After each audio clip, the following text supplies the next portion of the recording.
We had all of our events around the country virtual. We had a virtual audience. We had our speakers virtual, some of them pre-recorded. And while you lost some of the in-person opportunities, what you gained was a much larger audience. So many people were able to tune in. And I think that there's a lesson in that for our infrastructure that, as we move virtual, more people are able to participate in things that they weren't able to do before.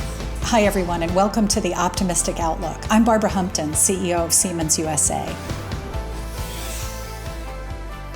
Today, my guest is Zach Schafer. He's the CEO and co-founder of United for Infrastructure. And I've known Zach for quite some time. Siemens has been participating in United for Infrastructure and Infrastructure Week and hoping to help Zach really galvanize support around the transformation of America's infrastructure. When I last spoke to Zach, we were talking about infrastructure and the potential for infrastructure, the true purpose of infrastructure. And we were trying to answer the question, how do we not just rebuild, but actually reinvent and build for the future? What we're going to do today is really dig into how Zach and his team tackled that question. Listen in. There's a lot to be optimistic about in this episode. Zach Schafer, welcome to the podcast and congratulations on staging another successful United for Infrastructure Week.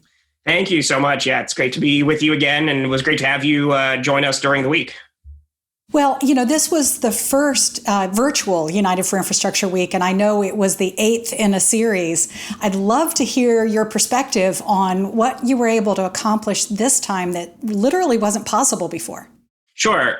So yes, definitely a different year because 2020 is a different kind of year. And I won't lie, we had that panic attack in March that I know so many people had of, how are we going to continue to do what we do, in this new environment?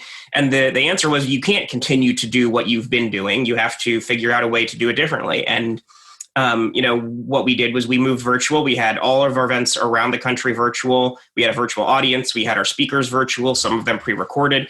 And, while you lost some of the in-person, opportunities, what you gained was a much larger audience. So many people were able to tune in who would never have been able to carve out the time, even if they were local, let alone people who would have to fly into DC or to Houston or Los Angeles or Chicago. And, and I think that there's a lesson in that for our infrastructure that, as we move virtual, more people are able to participate in things that they weren't able to do before. Like we had a conversation on this past Monday just about technology and innovation in the construction sector and how these virtual meetings that public agencies have been forced to hold in this environment are actually opening the doors up literally to more people to participate in the infrastructure planning process and public comment hearings and to engage with agencies and achieve better outcomes than they would have before simply because they had 2 kids at home that they couldn't get away from or they had a job that they couldn't leave to attend the meeting. So there's that silver lining. We also, during the conference, were able to get so many more great speakers so much more easily because suddenly geography wasn't a factor. There were no plane tickets. There were no hotels. There were no logistics. And, we had just some of, I thought, the best conversations that we've ever had because we had the people there and because this virtual platform allows people to attend from wherever they are.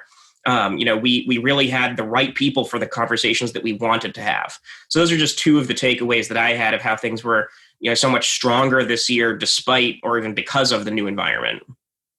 Well, for those who haven't had the chance to dig into some of that content, take us inside this year's conversations. Here we are in the midst of a healthcare crisis, an economic crisis, a societal crisis. What were your key takeaways from the event?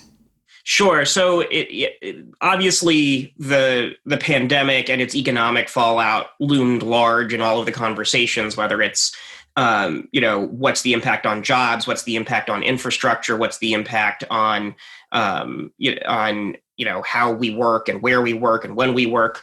And I think that those were really valuable conversations. Certainly the conversation about funding looms large in every United for Infrastructure week of advocacy events because we initially were created as a federally focused program. And so that was definitely a conversation about what kind of support does infrastructure need from the federal government, and particularly at the state and local level, where they've already been so stretched for funding in so many levels. Where does infrastructure continue to fit in as a priority for them amidst this pandemic, which and construction and infrastructure has been a bright spot in the economy throughout the pandemic, because it's been something that we've been able to keep doing and keep building safely for many of those workers throughout the crisis. But that is dependent, of course, on the existence of funding, and that funding continuing. We talked a lot about issues around inclusion and systemic inequality in our infrastructure, which I think was really important this year. It's important every year. I think this year has placed all of us in more of a mindset to address that. And we had some really incredible conversations around, infrastructure as a system, and that infrastructure, hard codes so much into our society, and that can include systemic racism, that can include systemic inequality, and what can we do to build and rebuild better out of those, out of what we've learned from how we built infrastructure in the past, and what we can do moving forward. For instance, we had a great conversation with House Majority Whip Jim Clyburn on this topic, talking about his accessible, affordable broadband for all initiative, and that if we don't ensure that every American has access to broadband, that those students, those workers, those families are going to be left behind in the digital economy that we're all benefiting from right now. So, I think one of my big takeaways is that, I don't want it to sound like we only talk about challenges, because, as the name of this podcast is, the optimistic outlook. Our infrastructure, we learned in the pandemic, works really well. We have really good quality infrastructure. And it's sort of like the analogy of driving down the highway. 99% of the highway you drive down is going to be smooth and high functioning and doing exactly what it's supposed to do. It's that one bump in the road, that one pothole or 10 potholes, whatever it is, that you remember, though. And I think that's what we focused on throughout the week is, what are the things that are working? What are the areas where our infrastructure was able to ensure that we did have continuity of service, continuity of economy, continuity of life and lifestyle? But what are those roadblocks that we're still facing, and that we maybe became even more aware of during the pandemic, or because of the conversations that we've been having around the country on systemic racism and inequality, and how can we ensure that we patch those moving forward, and that the infrastructure we build in the future is built without those roadblocks embedded into them. Well, broadband is certainly a good example of this, making sure that citizens everywhere have access to broadband. We know that it's been deployed largely based on the market models that support it. Programs that are going to bring broadband to new stakeholders are key. Can you give me any other examples of things that can be done in the infrastructure world that will help improve equity and inclusion? Absolutely. Well, and on broadband, we had a great example during the week. We had Mayor Andy Burke from Chattanooga, Tennessee, join us talking about their initiative where, they've benefited from a Google Fiber build out in their community prior to the pandemic. During the pandemic, they've leveraged that in a partnership with several companies, including, I think, AT&T and their local electric utility, and some of the surrounding counties, to provide free high-speed internet to every home in Chattanooga with a student on free or reduced student lunch for 10 years. They are, sort of really looking at what are the infrastructure assets we have, and how can we make them more equitable? How can we make them more affordable? How can we make them more accessible? So I thought that was a really great idea. We heard from a group doing digital traffic light systems and intelligent mobility in Fort Smith, Arkansas, which is not a place that you normally think of as, a smart city, but they're deploying these solutions to help prevent traffic deaths on busy corridors where pedestrians might run through the middle of the street, or where, it's a rural area that floods during the spring thaw season along the rivers. So how can they use traffic lights to divert people away from a flooded street, where most of the deaths they have in floods are people in cars who drive into those floods and, can't get out of them. So how can you divert traffic away from the flooded areas before people even drive into it and have to make that decision about, do I drive into it or do I not? So I think those were just two really interesting examples we saw of how to, bring, whether it's urban communities or rural communities, new solutions, driven by technology and sort of more 21st century thinking about planning to really make sure that everybody's benefiting equally from the opportunities that are out there. Those are great examples, and I love the ingenuity that is coming into play. Coincident with Infrastructure Week, at Siemens, one of the things we did was conduct a poll, a survey along with the U.S. Conference of Mayors. And the Harris poll was actually our survey administrator. During the last week of August, they simply asked mayors across the country what are some of their priorities with respect to infrastructure in the future.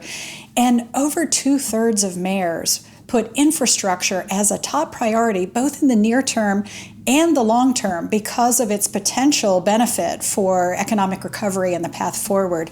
What are you hearing as some of the projects mayors want to undertake right now?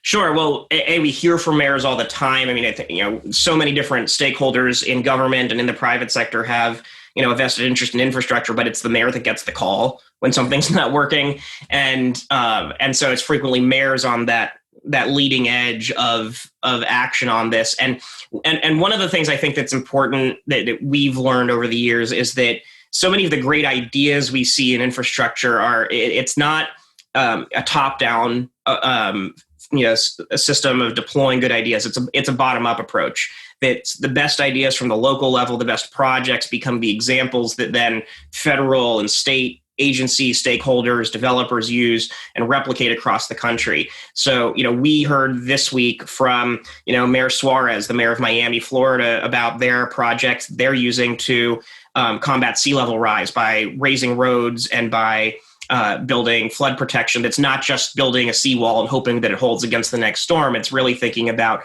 what are the conditions that this community is going to face over the next 30, 40, 50 years, and how do you make a coastal city truly resilient to storms and sea level rise? We, heard from Mayor Garcetti, who's, done so much over the last few years in Los Angeles with Measure M and with a number of initiatives on transit and, not just renewing the transit system, but, we were talking about equity, making sure that whatever transit systems they're building are solving problems of inequality where a transit line might have skipped historically Black or brown neighborhood, that they're getting out to the fringes of the suburbs where they're, Los Angeles is famous for its traffic. If we could put, even a fraction of the vehicles that are driving into the city and put those passengers into a public transit system, would have so many benefits for not just the region's, equity, but for the region's air quality, for its climate, for the quality of life of all the people in the city, including those who don't choose to ride transit. So we heard from, as I said, Mayor Andy Burke. We heard from the mayors of Dayton, Ohio, and Oklahoma City, Oklahoma, who participated in another mayor's-led initiative, the Accelerator for America, and published what they call their playbook for infrastructure, which is a set of priorities that they believe if the federal government sort of took these mayoral priorities and ran with them, that it would really just enable a new generation of not just infrastructure investment, but a new generation of economic opportunity and equality in America's cities. So mayors have definitely been a huge part of our week in the past, and that was definitely on stage this year. It's exciting to hear about the potential. And a lot of this depends on some investment from the federal government. And right now, it's important that the Federal Surface Transportation Bill get reauthorized. Fill us in on where things stand on that front. Well, there's a lot of question marks around it. As much as I am the optimist normally, I am not optimistic that we'll get a transformational infrastructure bill this year.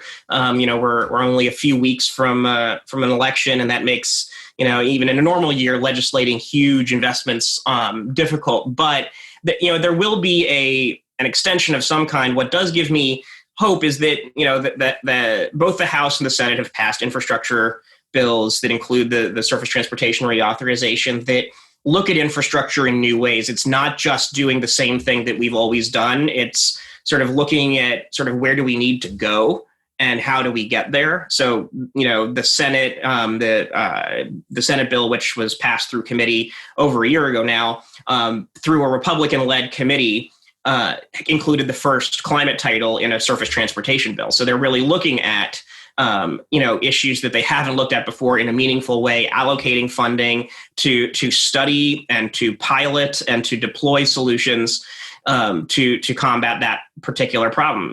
The House bill takes a very aggressive approach on using infrastructure as a tool to fight climate change, to promote equity, et cetera. So, I think that when the two chambers are able to come together on a larger infrastructure package, hopefully in the new year, and we will, I think, have an extension to get us at least to that point. But when they are able to come together in the next few months, I think that what we'll see is really a next generation type of infrastructure investment from the federal government that incorporates a lot of these forward-looking challenges and the solutions to meet them.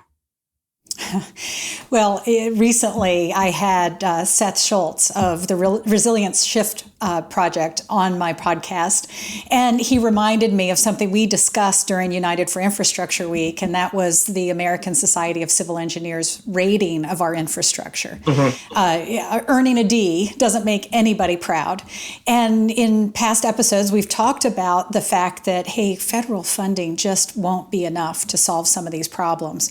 One of the critical things we need to do is mobilize some private sector investment as well. I've got to believe you talked about this a little bit in your week of meetings. So what have you been learning? We did. So when we had a couple events that really talked about the traditional private investment that we hear about, public-private partnerships, and there were great projects being done using P3 tools. The John F. Kennedy Airport redevelopment is a massive public-private partnership. There's a new P3, or now it's almost a year old now, but a P3 with the Army Corps of Engineers down at the Port of Galveston that is helping to dredge that port for shipping.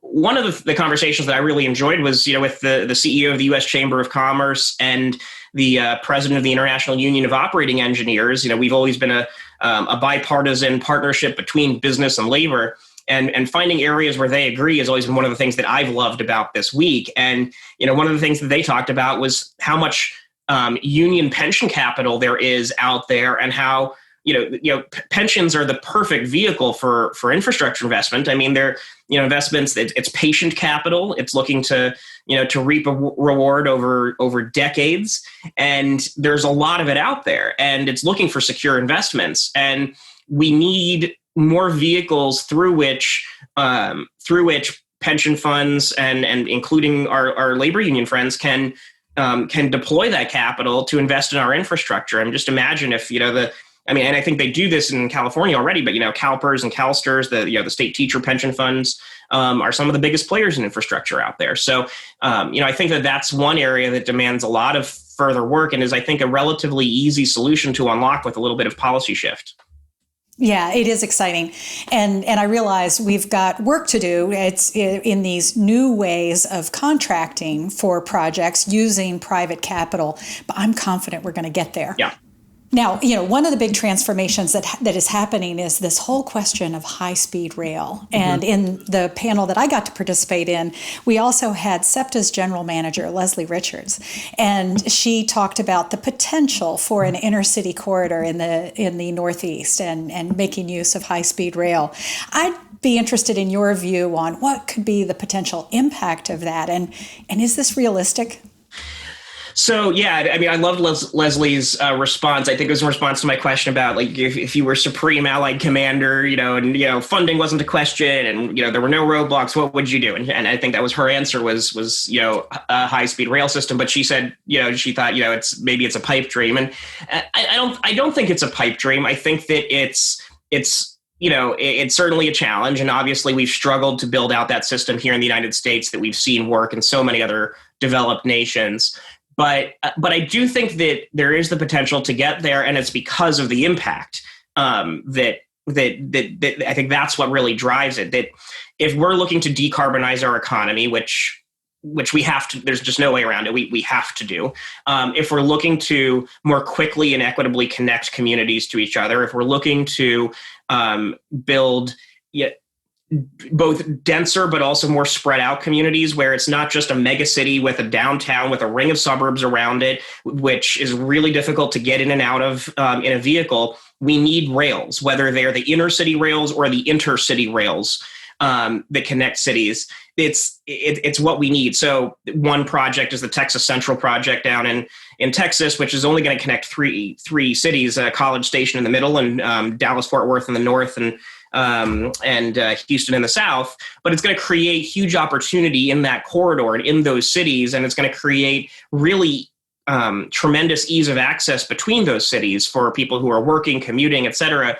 In the Northeast, in the Northeast corridor, we've, already got the rails and the right of ways. What it takes here is a significant investment to upgrade that rail system to one that can accommodate the kind of high-speed rail that is what we think of when we think of high-speed rail, not just higher speed rail.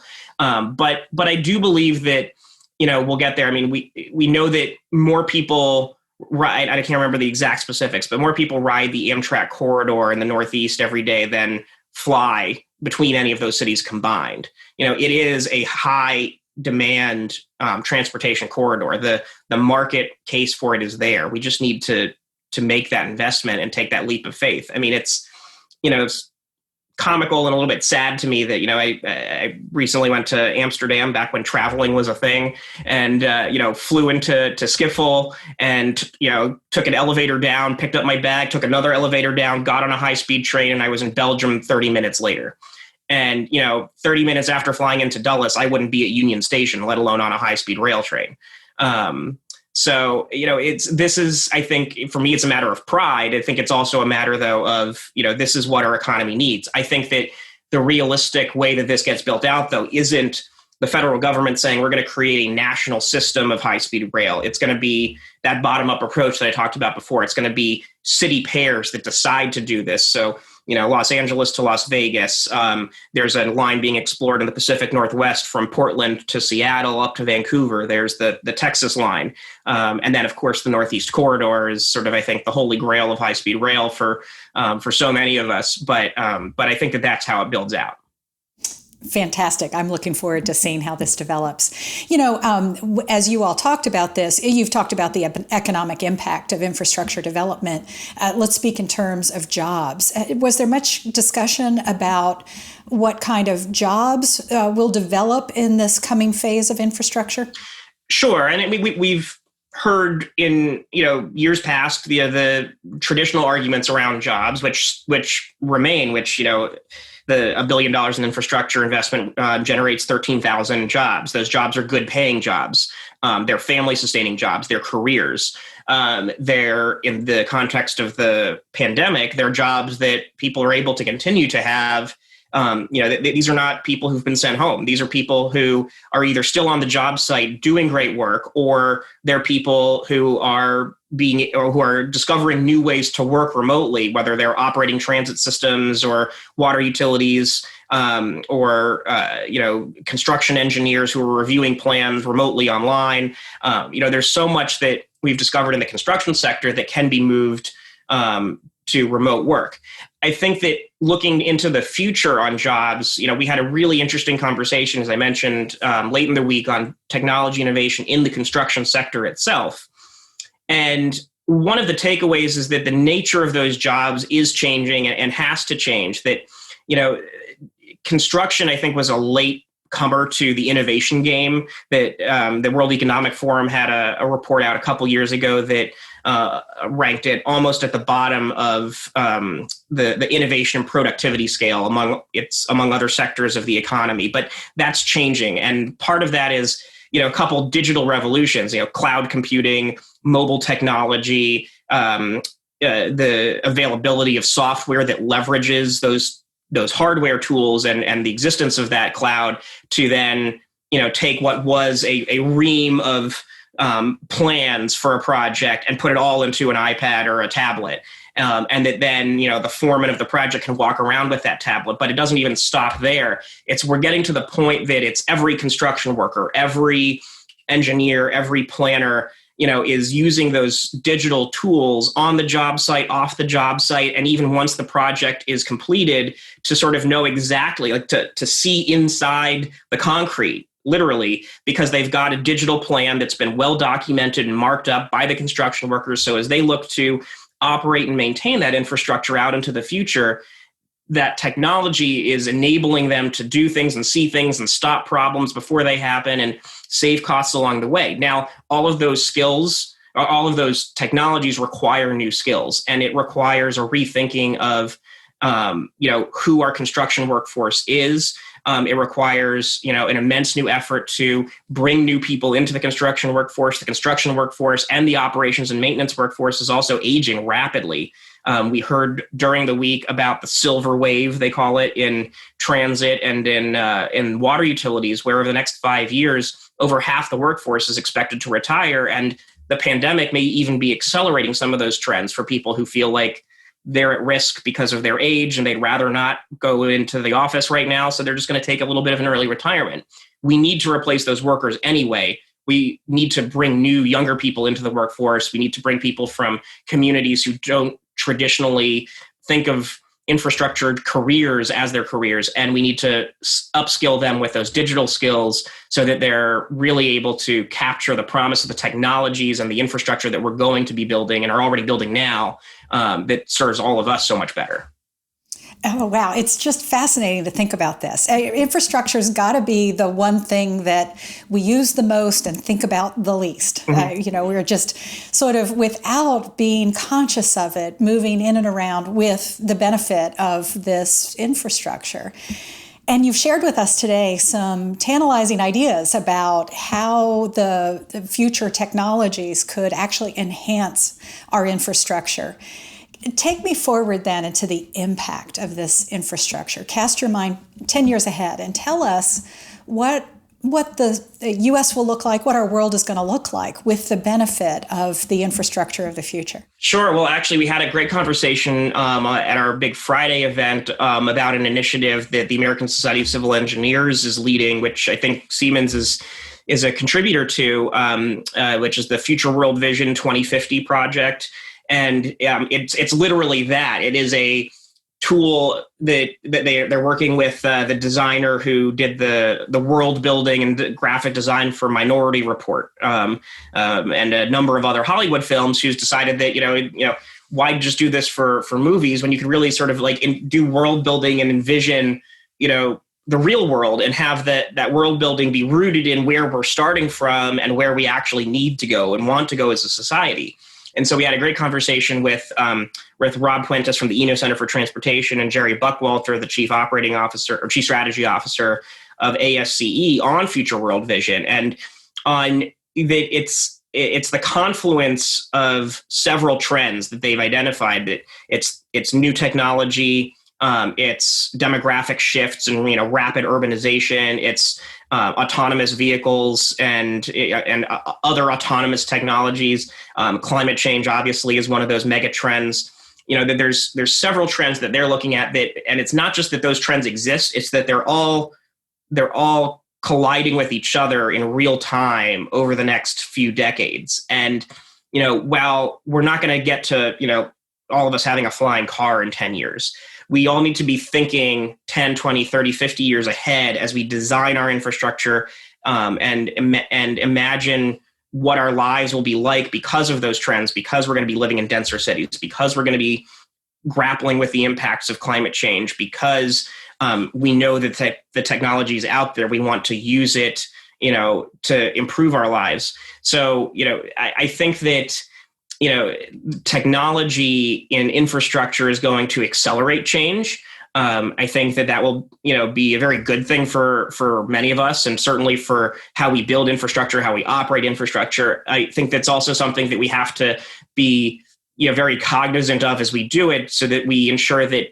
technology doesn't become one of those haves and have-not issues. Like when our conversations on equality and opportunity, just access to a car became a have or have not issue in, the 50s, the 60s, the 70s and beyond, whether, having access to being able to afford a vehicle, being able to afford parking it in a city. Those are fundamental issues of equality and access. We want to make sure as we move forward that when we're making these technology choices, that everybody can benefit from them and everybody can use them.